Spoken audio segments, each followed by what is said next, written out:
Well, everybody, thank you for coming today. I'm Tracy Shepard. I am the membership director here at FISD. So again, thanks for braving the weather. So the downside is slightly smaller crowd. Upside is alcohol earlier. So before we get started, so is it okay if they get up and grab another drink? While you're talking? Okay. Without a doubt. I'm jealous. That's the only problem. Well, listen, it's fine.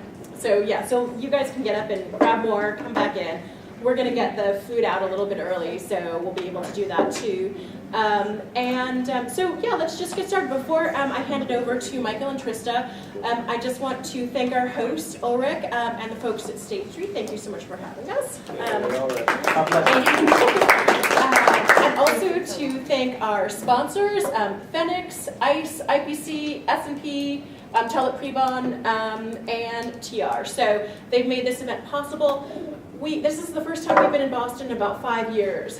So my hope is, we'd like to do this again, perhaps in May, when the weather is a bit nicer. So if that's something that you guys think would be valuable, after this event, you'll get sort of your typical post-event survey. If you could just say, yes, we like doing stuff in Boston. Yes, we like this topic. No, we want something else. Just let us know, and hopefully we can start to incorporate that. So, all right, I'll be quiet now. So, Trista Burke of CJC, Michael Blasi of Fidelity, and they have lots to say about sales relationships. And take it away. Thank you. Great, thank you. And by the way, if you guys can't hear me all the way in the back, just please let me know. Move forward. All right, no, but seriously, good afternoon. Thank you all. Thank you all for coming. Hopefully, to Tracy's point, this is a precursor of some additional Boston FISD events to come, which is a good thing. And I think we tend to know our Boston audience. So instead of the typical lunch and learn, we've done a libations and learn. I think the way that this was going to flow would be you have to sit through the learning process, and then you're rewarded at the end with the libations. But again, we're in Boston. This is how we do things in Boston. So, I guess before we jump in, let's do a round of introductions. Just give you guys a little bit of background on who we are and what we do. So again, I'm Michael Blasi from Fidelity. I've worked in the market data industry for about 22 years now, in various roles, basically cutting across technology and operations. And when I worked on the supplier side, which I did for about 17 years, before moving to Fidelity about 5 years ago. When I moved to Fidelity, it was a little scary going from the supplier side to the consumer side, but in that role, I was able to take a lot of what I learned on the supplier side about building those relationships and bringing that over to the consumer side. So when I moved over to Fidelity, the role that I took was an enterprise relationship or enterprise vendor management role and client services as well. And so, again, a lot of what I was able to do when I worked at SunGard prior to joining Fidelity, it's pretty similar, right? When I was at SunGard, I was supporting our customers selling products, and here I'm supporting my customers and managing the suppliers. So you're still involved in that relationship, it's just on a different end of it. So I'll be quiet and I'll let Trista talk. Well, I've only had 10 years of experience. Not to show your age, but just so you know. And I've only been on the supplier side, so I don't have the other side. Why do you have to say it so snooty like that? I'm just pointing out the facts, right? It's a factual conversation, right? So I got my start at Active Financial. I spent most of my career there. I had the opportunity to work there when they were a very young but up-and-coming company. And that was great for me, for my experience. So when I started there, they're a very small company, and they grew. I grew with them. I had the opportunity to work in various roles, all client-facing, and towards the end, I ended up running the global head of account management for them. Then I moved to, this is where we kind of segue, our paths cross a little bit, with the SunGard story. Lucky for you. Then I moved onto FIS, where I headed their sales team in the Americas for 2 other products. One of them being Market Map, or to your point, the old name. That's right, yep. Just renamed to Market Map, and also their ETRM platform called Align. And then after that, where I am today is I moved to CJC. CJC is an interesting story. It's actually kind of cool and a great opportunity. They are a London-based company and needed someone to pretty much build out their operations in the US. They've always had a support team in the Americas, but they've never actually had the business sides of sales, the business development, the account management, these client services relationship, face-to-face people. We just had people picking up the phones. So I moved to CJC to head up the team there, and now, most recently, I am now heading up global head of sales for CJC, so that role will expand quite soon. But what's funny is everyone knows who Fidelity is. We are in your backyard, and not many people know who CJC is. So CJC, just to give a little bit of an update real quick, not a sales pitch, I promise. But It's just a little product plug. no, it's really not. We're a financial technology managed services company. I think that's kind of interesting for this conversation. So if you are a bank and you have, for example, all these systems, types of systems, anything you can think of in financial services, and let's just use market data, as an example, because that's what our background is. And you have all these different market data vendors in there, and you need an expert in there for each system. And not only an expert, you need to sit there, you need to manage it, you need to support it, and you need to do it on a 24/7 basis. That's a lot of people, and that's a lot of systems, that's a lot of expertise that you need to have. So why not partner with someone potentially like us that has that expertise, that has that support there, and we can help work with you to kind of make a better overall solution.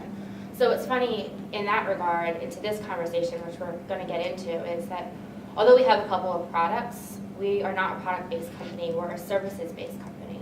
So really, the value of a relationship and knowing what a value of a relationship looks like, we can't get that wrong, because that's who CJC is. That's the life of our business. So quite interesting that we're talking about this today. It's amazing that it worked out. Oh yeah, I didn't prep for that at all. Not at all. It was all natural. Just right off the cuff. It's amazing.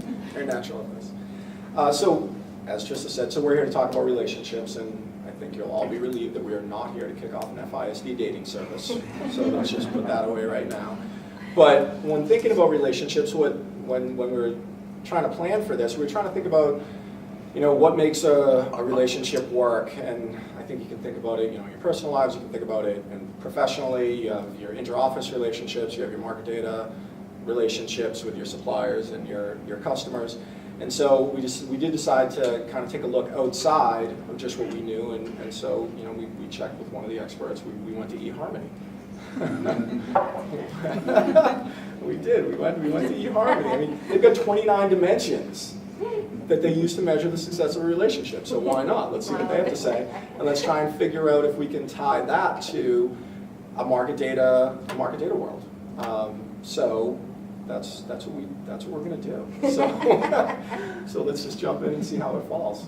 So we're not going to go through all 29 dimensions, that's for sure, because we'd be here forever and we need a lot more libations. But we're going to focus on what they consider to be relationship skills. And so as part of their relationship skills of the 29 dimensions, there are 4 different elements that go into those relationship skills.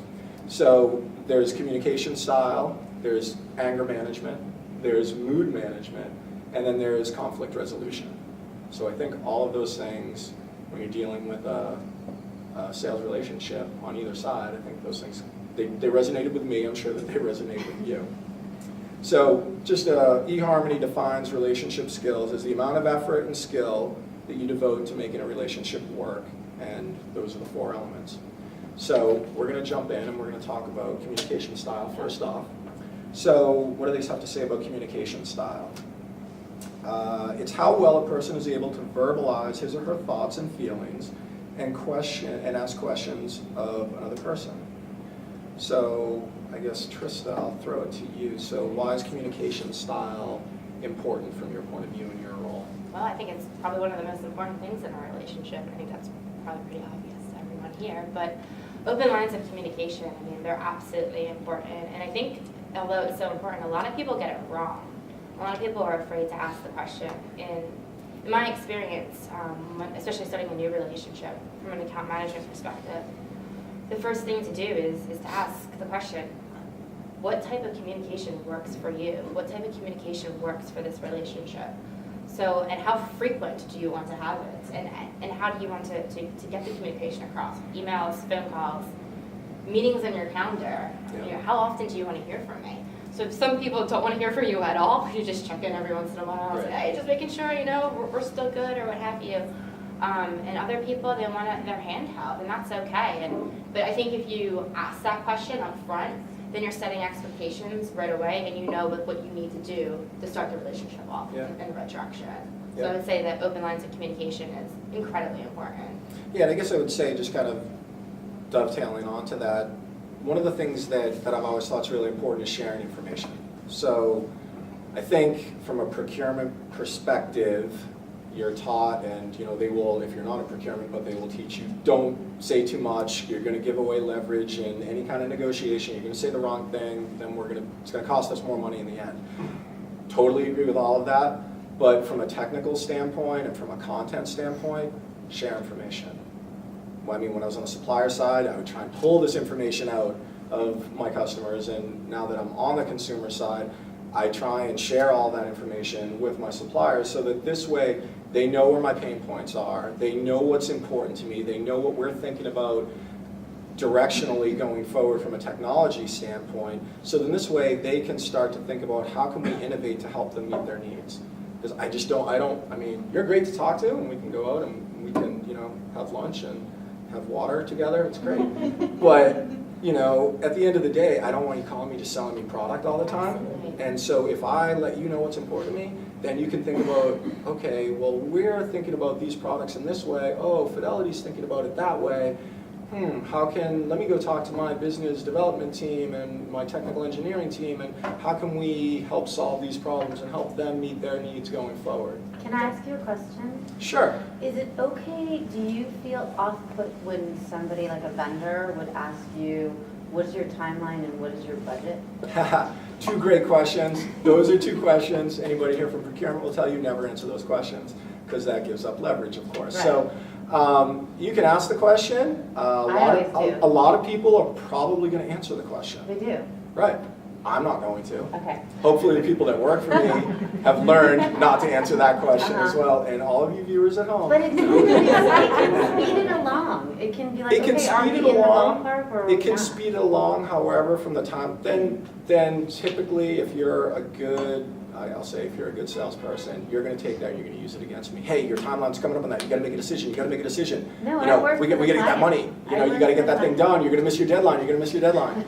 So, and then I put all this pressure on myself for no reason. So you can ask the question. Some people are going to give you that information, and Well, it helps me figure out whether I can even put my product into their budget. Yeah. No, it's a good point, and I think it's one of those things where it is that fine line, because I'm not going to tell you, yeah, here's my budget, here's my timeline, here's the decision maker, because then I've just cut myself completely out of the conversation. But from a vendor And you're gonna standpoint, try it and go also around helps me because I can say to my commercial policy team, look, their timeline is soon. Give me some leverage so I can give them a good proposal. It's not like I wouldn't tell you, you try and give some indicators, general ballpark timelines. Yeah, this is something we're thinking about in, the next year and a half. Or it's, within the next year, or the next 6 months. Right, fair enough. Something like that, but, I mean, to get down to... Not an exact date. Yeah, well, not an exact date, Right now. but yeah, we've got, you're our only hope, you're the only provider we're talking to, this has got to get done. I've just given away everything. Right. So, it's that fine line. And some people will have that conversation with you, and, that's great. When I was on the supplier side, I loved that conversation.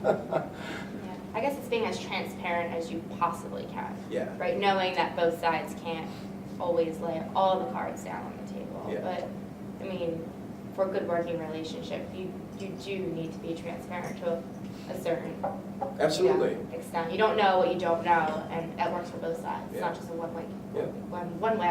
relationship. Yeah, I mean, one of the things that we do, and I'll talk just a little bit about this, we've created something called Supplier Day.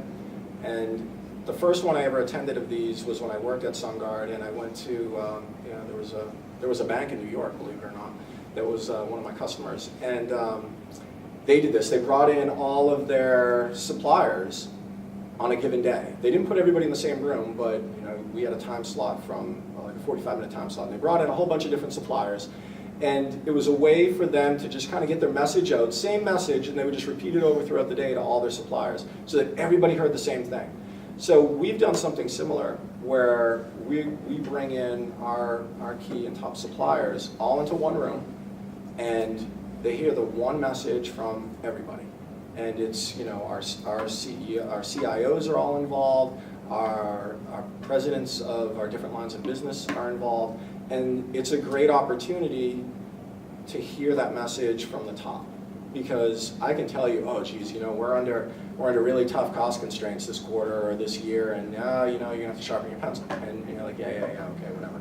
But when you're hearing it from a directional message from the people that run the company, and it's pervasive all the way down, and you can understand it from a technology perspective and from just an overall business perspective, it's a lot more powerful, I think. And we've had some great success with it. And yeah, absolutely. I've I've been to a couple of them, and I will say that I was speaking to a colleague for this, who's in the room, and we were just speaking about the takeaway from that. So after we had that, we got all that feedback, the educational session of where you want to be. It was, oh yeah, I want to be a better partner of Fidelity. Like, I drank the Kool-Aid, so well done on the marketing.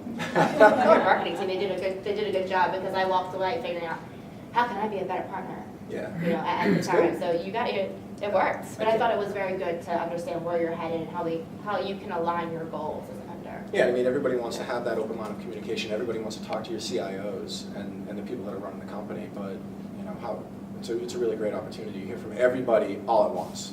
So you really understand the message and why, you know, folks like myself and others that are in the room on the supplier side, or I mean on the consumer side, are telling you these things because, oh, now you get to see like the full direction and where we're going and why we're going there. So it adds context to we're just not spending money.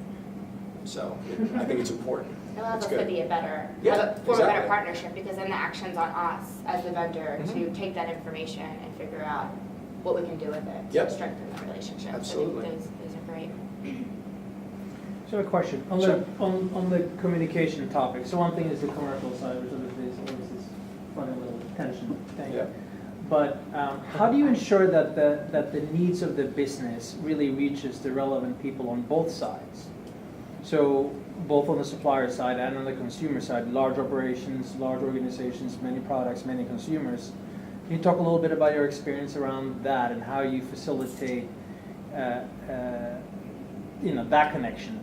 Yeah, I mean, I'll take a stab at it first. Go for it. So one of the things that you know, in the client services role for my team, we support all the Fidelity brokerage businesses. So they're all doing lots of different things, and they all have their different needs and their different time frames. And so how do we understand and keep track of all that? So one of the things that my team has done, we've created, you know, it's pretty straightforward. It's a requirements questionnaire, but it's very detailed. So we basically interview our business partners to make sure that we understand all the little idiosyncrasies that exist when you're dealing with market data, because there's a ton of them.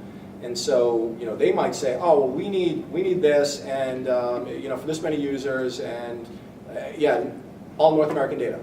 Well, what does all North American data mean? Do you need real time? Do you need end of day? Like, what? Do you need every single North American exchange?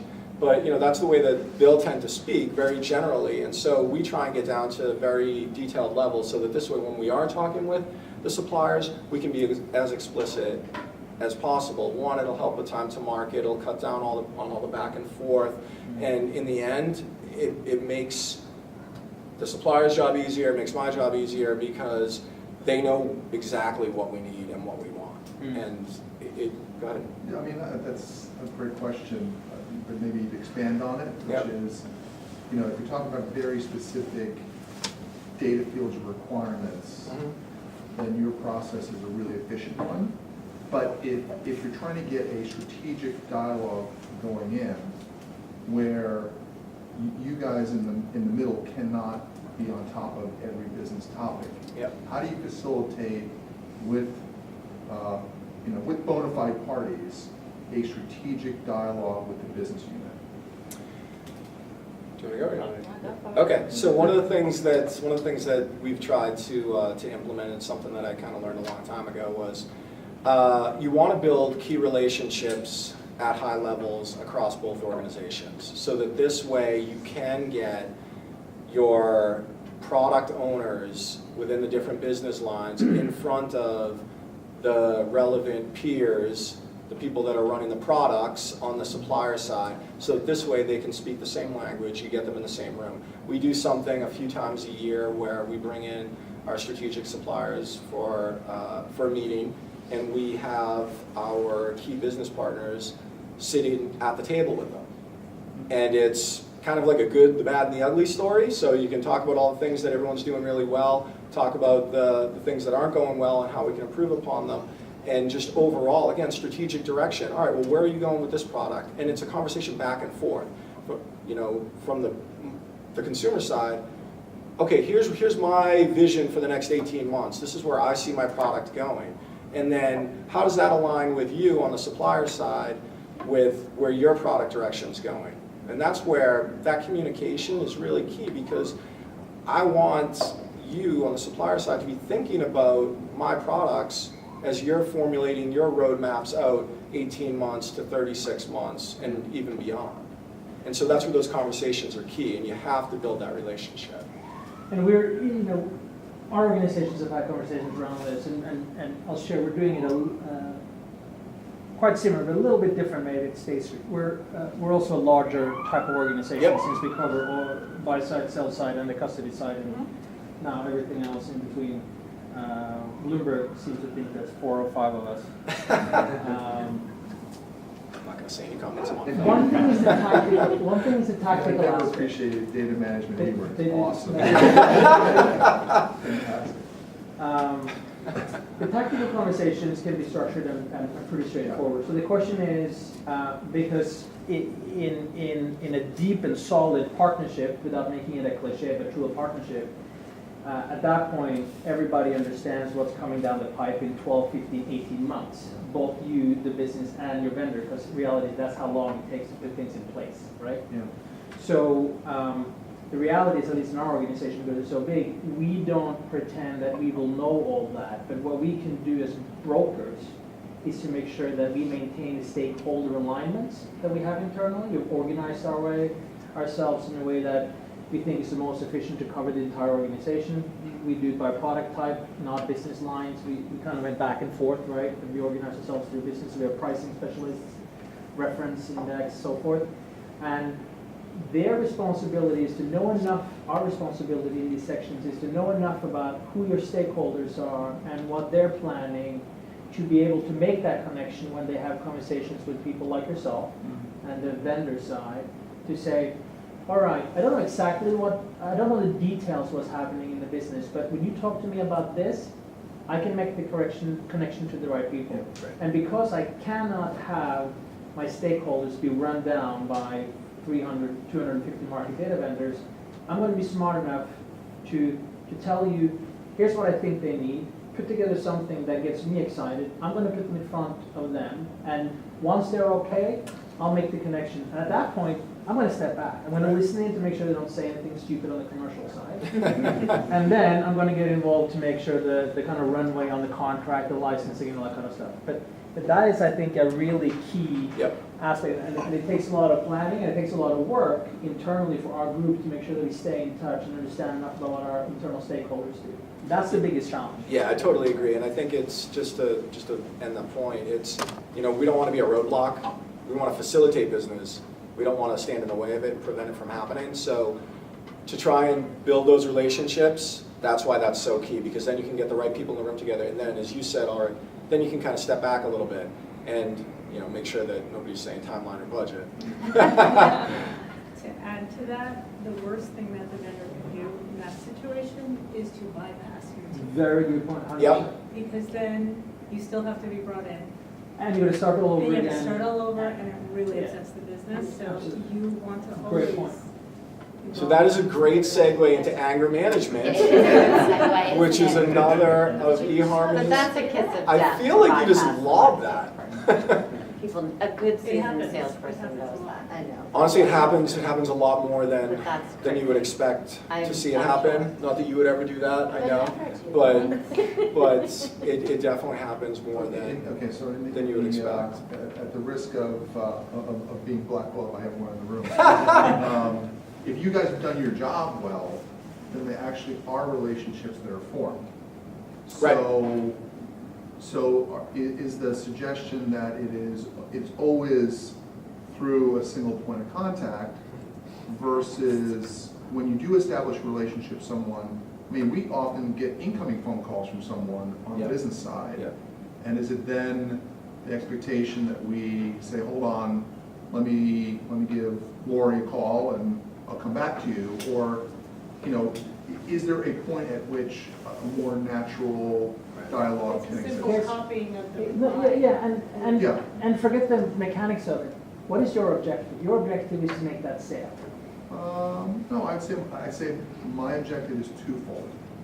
My objective is a long-term objective Yeah. of delivering value to an account.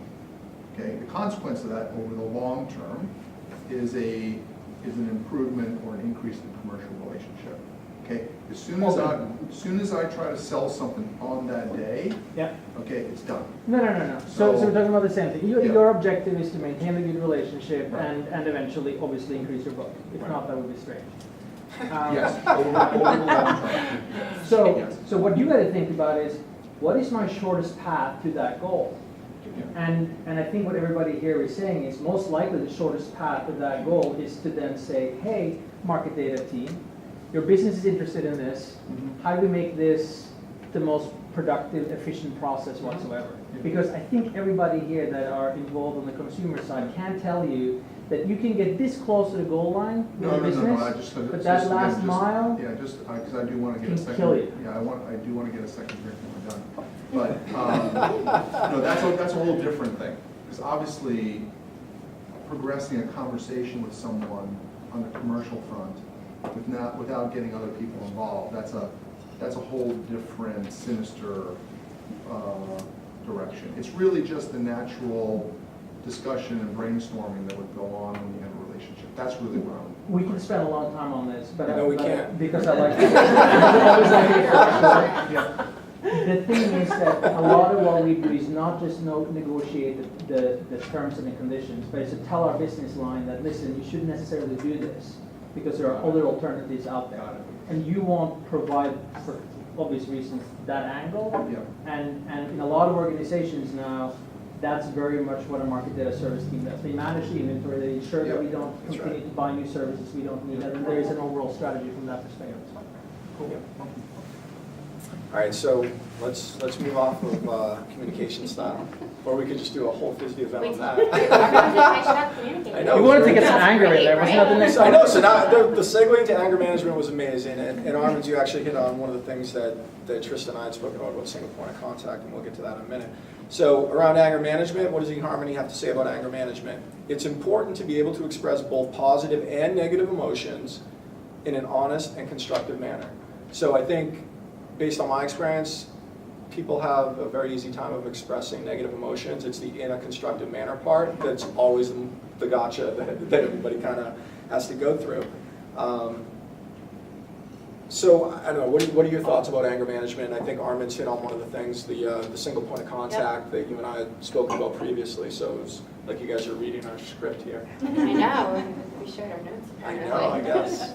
I know, I agree with the single point of contact. I think that it's incredibly important in a relationship to have doesn't mean that other people aren't going to be involved in the relationship, in the partnership, but if something goes wrong, or if you have a quick question, or you need to get a hold of someone, you don't want to have 17 million names of people you could potentially call. You want to have one person that you can go to, your go-to person, that you can spend the time, invest in the relationship, and grow that relationship. Because then you know when something does pop up, there's going to be ownership and accountability. And I think it's tough for someone to own something if there's not a single point of contact for that relationship. Yeah, and I think especially when you're dealing with really large organizations, like State Street, like Fidelity, there's people all over the place. Like you said, one of your suppliers thinks that you guys are 5 different companies, right, Ulrich? So it's by having a single point of contact on either side, that single point of contact is useful to you because they can help navigate the organization, right? So I can go to you, you can navigate your organization for me. I don't have to know who's not your job over to there, know, what's right? their phone. It's my job to know. Exactly, It's my and same thing over responsibility. here. So if you're in contact with me, then I can help navigate, bring the right people to the table instead of you trying to figure out where to go to within my company. That's my job to help you, and my team's job to help you figure out who should be at the table with you and how to help build those relationships and bring the right product people to the right meetings so that you're getting the most efficient use out of everybody's time. Absolutely. Yep. We talked about, I mean, to put the negative and positive spin. I think people also do forget too is you learn a lot from negative experiences. Yep. So even though that people do tend to focus on the negative part in a relationship, even though there's been way more positives usually than there are the negative, Yep. it's always, you know, a learning experience, and it's how you handle that situation, I think, is what's, you know, the important bit of it. Yeah. And when there is something that does go wrong, being accountable and saying that, okay, I don't have the answer for you right now, but I will update you in X point of time.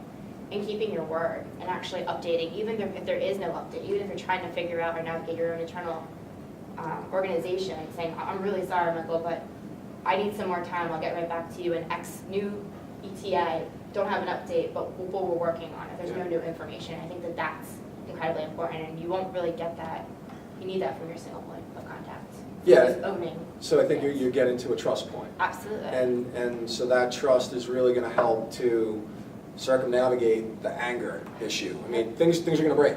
It's just, that's the industry that we're in. Nothing's ever going to be perfect all the time. So you're going to have issues. But yeah, I think setting proper expectations and following through on both sides is definitely a key way to help build up and foster that positive relationship. I guess I would say too, around the anger management thing, one of the things that I found really useful is creating operational scorecards. Typically, most people tend to be the angriest when things are breaking. So, you know, how many severity incidents have you had with your supplier and things are breaking? People pick up the phone, they call, they yell, get this thing back up, da da da da. But then at the end of the quarter and everything, you're sitting down and you're like, oh, okay, I know you had that one incident, but everything else might be green. Okay, so let's figure out how to work through and make sure that none of these types of things happen again. So it's kind of like, and it kind of gets into one of the next things that we'll talk about, mood management.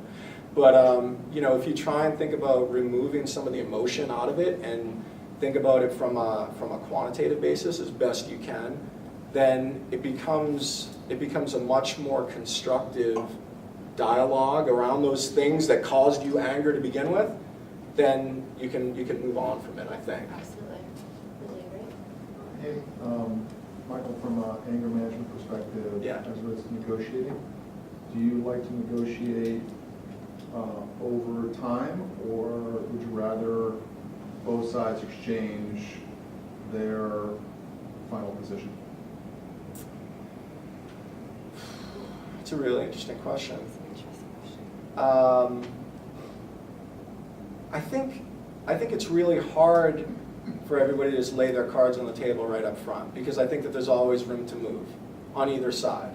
And I think where you might start out thinking that, okay, here's my final position, as you start to get into the negotiation, then maybe that really isn't your final position, but you started out thinking that it was, and so then there's going to be opportunity to move in certain areas. So I think, I don't know, I mean, my personal opinion is that I think it just inherently and organically is going to move. I don't think that it's, you know, like when you walk into a car dealership and it's like, yep, this is the price and that's it. This is the lowest price we can go and that's it. The sticker price is what you pay. A lot of dealerships do that now. And nope, we're not going to move at all. I just don't think that that's realistic based on my experience in this industry. I think that there's always room to move, and there's always other things that can be done. And I don't mean just from a price point. There might be other things that may help the price point seem more palatable if it's about price, and there's other ways around it. I don't know if that answers your question, but completely. Or? Well, you have certain scenarios, like if you're almost in an RFP, or if you're in a commoditized section of the market, and it's a very clear comparison between different providers, and you've done your analysis internally, then really you have a breaking point where beyond this it doesn't really make any sense. And that could like shorten that could probably come into a situation where it's like it's a cultural and personal thing. I mean, I personally always ask the business to give me a price at which if they don't get the business, there's no tiers. If the client says no, that's fine. Because a negotiation, especially one that comes with, that's the best we can do, et cetera, that doesn't build trust in my view, right? How do you tell someone, here's the price, can you do any better? No, I can't do any better. Right. So I personally generally like to go with the most competitive price, and if we win the business, we do, and if we don't, we go. All the other qualitative elements are great ways to adjust for that. Use cases, number of users, there's other Sure. ways, right? But the actual number itself, I just generally say, hey, give me a price, no tiers. Is that turn and burn? Is it consistent across kind of No, clients? definitely not, because what happens is, I find that the more junior a salesperson is, the more negotiating there is, and the less trust, the more trust gets eroded, because they're told that's the price. They go in, they communicate that, and then, of course, there's movement, and then you say, well, sorry, I thought you said there was no movement. I agree. It's But awful. You know what though? The one thing where I think that breaks down a little bit is that, again, this gets back to the transparency issue that we were talking about before and the communication. A lot of times, we on the consumer side don't give the suppliers enough information about what it is that we actually want and what we actually need. And so they've got some information and they say, okay, they want a price based on this. Well, we still have 10 outstanding questions and they don't want to answer those questions. So we'll kind of ballpark it. Well, that's okay. That's, You know what I mean? No, that totally agree with And I think that happens a lot. Yeah, no, definitely. And so Anyway, then- yeah. Again, I think generally when you're in negotiating, especially when you're negotiating through a salesperson to the ultimate business person, what comes through that chain of command is a lack of trust, because that salesperson's communicating what he or she has been told to communicate. Right. Yeah. And that's why just putting the sharpest pencil on whatever the parameters are at that point, okay, Yep. allows you to represent that that's our best thinking. Yeah, and so one of the things that we were talking about, so we were talking about, a supplier versus a partner. So if you think about that dichotomy, the supplier they're in it for the short term, they just want to make the sale, they're the ones that are, okay, here's the number, all right, boom, gone. They're not thinking strategically or long term, but when you have a partner, that line of communication is a lot more open. It's more long term, the thought process. It's not about just keeping revenue neutral. There might be some dips, knowing that, okay, they've got to take out some money here, but that's going to allow them to innovate, or allow us to help innovate on some new products for them that, okay, there's going to be something a little bit more down the road that's going to be a great opportunity for us. But if we were focused on this, short vision here, then yeah, we're going to be, and we didn't win that business, great, I'm taking my ball and going home, kind of. It's, that you need some suppliers that are like that, right? You have some things that are very commoditized and it's just, okay, yep. But building up that true long-term partnership with your key strategic suppliers that are entrenched and ingrained in your lifeblood of your business, there's going to be those ups and downs, and that transparency, again, is just key. Yeah. Because you've got to know that what you're providing for a price for that particular service at that particular time, you should always be transparent with your price. So that this way, we're not going back and forth on that, because then that gets back to that supplier kind of relationship versus a partner. If I go to you and say, I need X, Y, and Z, and you come back with a price, I should know that that's your best price. Yeah. And we're not going to mess around with a 3-month negotiation cycle. That's really that would be ideal if we're only 3 months, Yeah. right? But probably like a 6 to 9 month negotiation cycle over a price point. Yeah. And so that price transparency is definitely key, and I think you get that with a partnership, and that gets back to building up the relationship, and so it's just all one big cyclical thing. Yeah. Segue into mood management. Yeah, you gotta manage the mood, right? Manage the mood. There you Never go. get moody. No, never. All right, so we're going to be cognizant of time, and so we're going to jump to mood management. So eHarmony talks about moods varying, but people should manage their moods so that their emotional state remains within reasonable limits. So what does that mean to you? How does that work for you? How do you manage the mood and tenor of a relationship? Yeah, so I think that this one's a bit tough because I'm a very emotional person. I can honestly say that. And removing emotion from the equation can be difficult and challenging sometimes. So for instance, for me personally, I travel a lot. I'm not always on my A game when I'm jumping around from client meetings. Sometimes I'm tired. You know, I don't have as much, necessarily prep time or what have you. But the one thing that allows me not to get emotional in a meeting when I'm going through that scorecard, or maybe it's not saying that I'm all green or what have you, is having a set agenda when you have a meeting and setting expectations for what the conversation is actually going to be about. If you don't have that set agenda, then you kind of don't know you can't really control the conversation. You don't know what to expect. And I would say on the reverse side of that is sending meeting notes. And I know these are so simple and tiny things, but we can sit in a meeting and how many times do I think that you said something and you think you said another thing, and then we don't send out meeting notes and there's no chance to correct them. We go off and do our different things thinking that we're better in our relationship, but then we're not actually. So I'd say setting an agenda and meeting notes helps control the emotion and the mood, and not always to say yes in a meeting. I think sometimes as vendors we feel like we have to say yes all the time, and that gets us into trouble. It's okay to say no. It's okay to say, I'm not sure, but I'll get back to you. I think a lot of times people miss the mark on that. They sit there and they commit to something, or they commit to a date in a meeting, and then they're not the one that's actually doing the work. And that just pours into the potential of having the start of a bad relationship.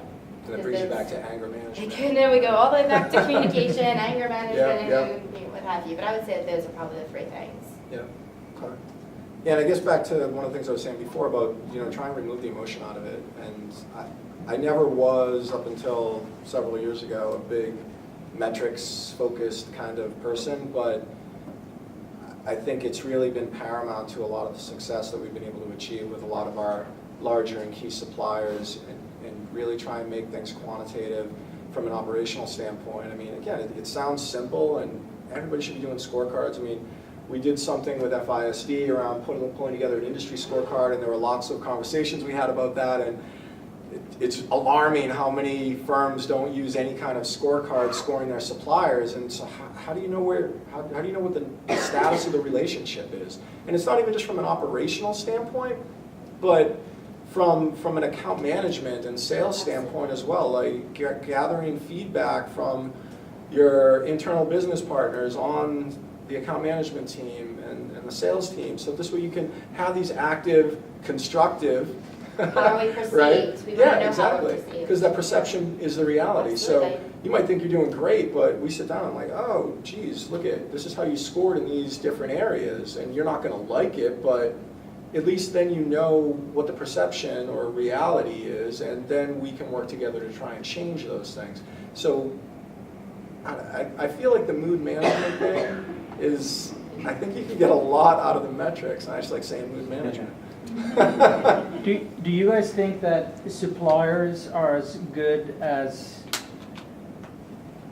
consumers are in kind of giving that indication? So consumers are obviously often good at telling you, hey, here's what we're missing, here's what we're not missing.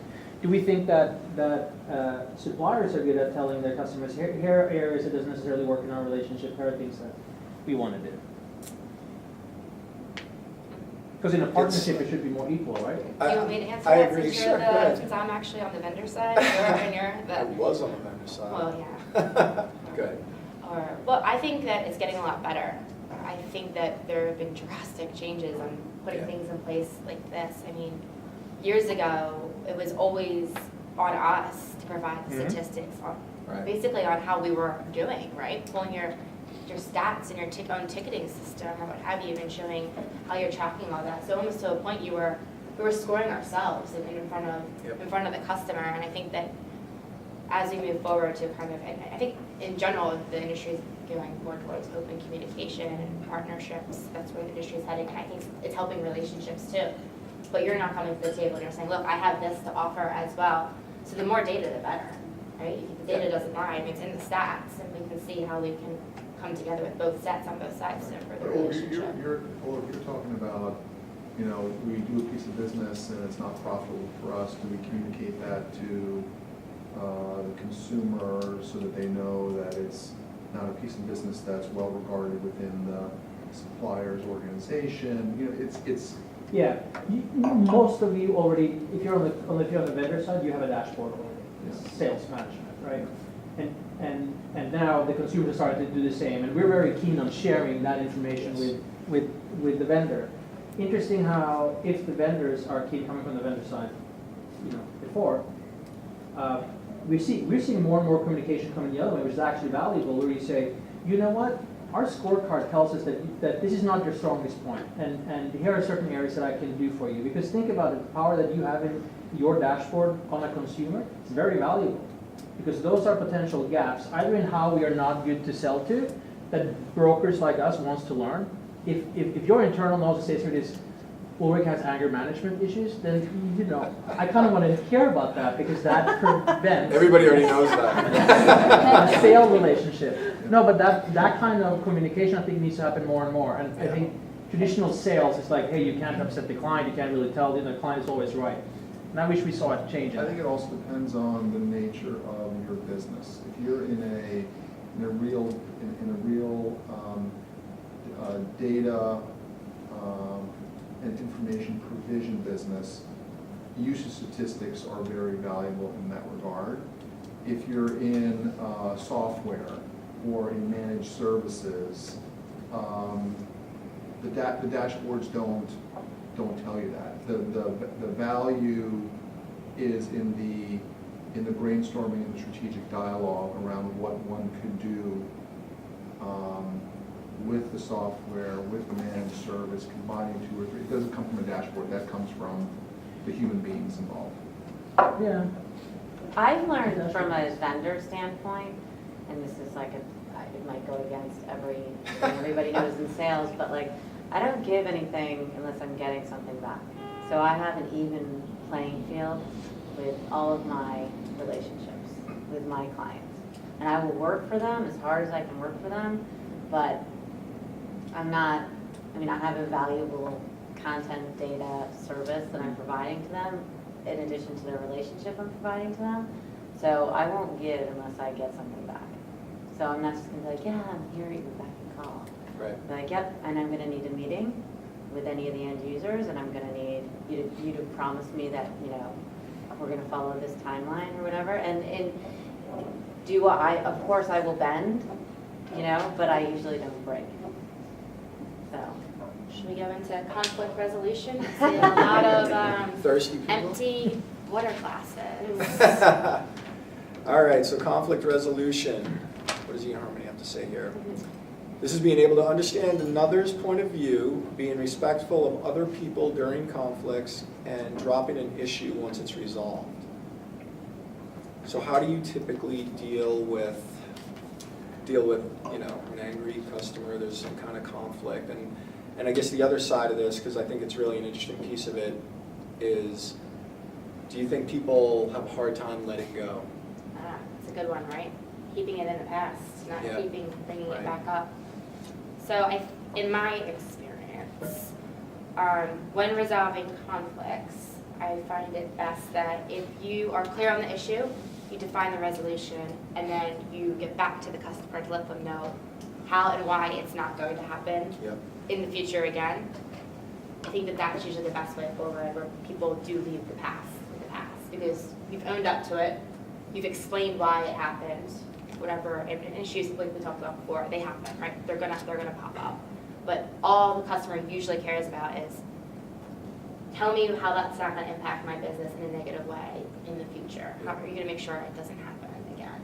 So once I think if you do that and you have that open conversation, then they pretty much leave it in the past, my experience. And you maintain your confidence. Right.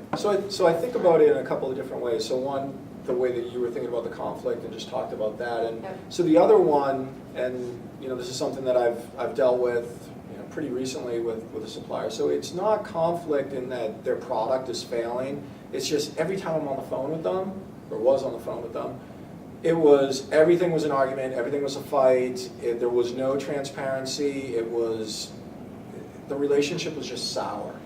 And so one of the things that on both sides, we both agreed, we said, hey, this just isn't working.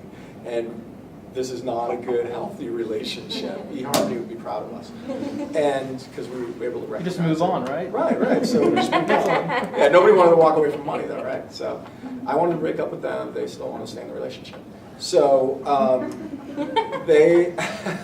So what do you do then? Right, exactly. So one of the things that we did that I found to be really helpful, and I thought it was a good thing, and it's something that I've tried to think about more broadly and how we can utilize something like this going forward, is you get, we're calling it like an executive sponsor. So you get an executive sponsor, maybe like a C-level executive or president or something at your company to face off one-on-one with a C-level or president, executive, something like that at the supplier firm.